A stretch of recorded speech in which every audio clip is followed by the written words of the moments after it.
सभी को जय मसीह की। आज के दिन के लिए प्रभु का धन्यवाद। आज बाइबल स्टडी में आपका स्वागत। हम आज देखेंगे बाइबल क्या है, बाइबल पढ़ना क्यों ज़रूरी है और बाइबल हम कैसे पढ़ें। पहली बात की ओर हम जाते हैं। बाइबल क्या है? बाइबल परमेश्वर का जीवित वचन है। इब्रानियों 4 अध्याय 12 पद में इस प्रकार लिखा है, परमेश्वर का वचन जीवित, प्रबल और हर एक दोधारी तलवार से भी चोखा है। परमेश्वर का वचन में 66 पुस्तकें हैं, पुराने नियम में 39 पुस्तकें हैं और नए नियम में 27 पुस्तकें हैं। प्रभु का वचन हमें सिखाता है परमेश्वर कौन है, उद्धार क्या है, पाप क्या है, पवित्रता क्या है। हमें परमेश्वर के बारे में और गहराई से जानने का मौका मिलता है। दूसरा तीमुथियुस 3 अध्याय 16 पद में इस प्रकार लिखा है, संपूर्ण पवित्र शास्त्र परमेश्वर की प्रेरणा से रचा गया। दूसरी बात हम देखेंगे, परमेश्वर का वचन पढ़ना क्यों जरूरी है। परमेश्वर का वचन पढ़ना इसलिए जरूरी है कि हम परमेश्वर को जान पाते हैं। परमेश्वर के प्रेम के बारे में, परमेश्वर की दया के बारे में, परमेश्वर के अनुग्रह के बारे में हम जान पाते हैं। इसलिए बाइबल पढ़ना जरूरी है। सही मार्ग पाने के लिए हमें बाइबल पढ़ना जरूरी है।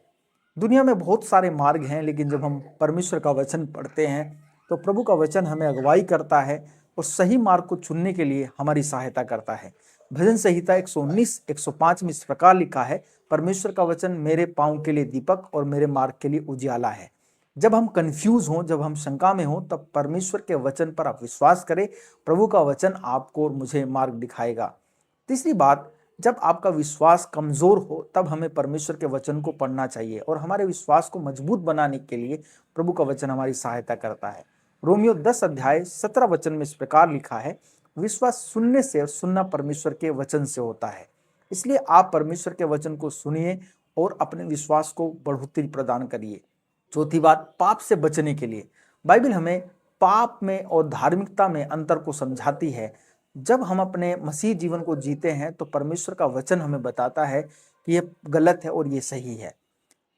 पांचवी बात, के बीच में शांति से जीवन जीने के लिए फिलिपियों 4 अध्याय 6 पद में इस प्रकार लिखा है, किसी भी बात की चिंता मत करो, परंतु तुम्हारे निवेदन प्रार्थना परमेश्वर के सामने धन्यवाद के साथ उपस्थित किए जाएं। जब भी आप बाइबल पढ़ते हैं तो आप प्रार्थना करते हैं, परमेश्वर के वचन को आप आधार बनाकर आप इन विषयों पर, आप इन बातों पर मनन करते हैं। फिर आपको समझ आता है कि किस प्रकार हमें प्रार्थना करनी चाहिए। पांचवी बात, उद्धार का मार्ग जानने के लिए यूहन्ना 14 अध्याय 6 पद में इस प्रकार लिखा है, मार्ग सत्य और जीवन मैं ही हूं, बिना मेरे द्वारा कोई पिता के पास नहीं पहुंच सकता। प्रभु का वचन हमें सिखाता है मार्ग कौन है। मार्ग स्वयं प्रभु यीशु मसीह है। सत्य कौन है? सत्य स्वयं प्रभु यीशु मसीह है। तीसरी बात, हम बाइबल कैसे पढ़ें। बाइबल पढ़ने के लिए सबसे पहले हम प्रार्थना करें। दूसरी बात, बाइबल पढ़ते समय हम उसको समझने की कोशिश करें। बाइबल पढ़ते समय रोज उसको थोड़ा थोड़ा पढ़ें और बाइबल पढ़ते समय उसको अपने जीवन में लागू करें। बाइबल पढ़ना बोझ नहीं, हमारे जीवन को आशीषित बनाने के लिए एक साधन है। बाइबल हमें निराशा से आशा की ओर लेकर जाती है। बाइबल हमें ज्योति में लेकर, अंधकार से ज्योति में लेकर जाती है। प्रभु इस वचन के माध्यम से आप सबों को आशीष दे। सबको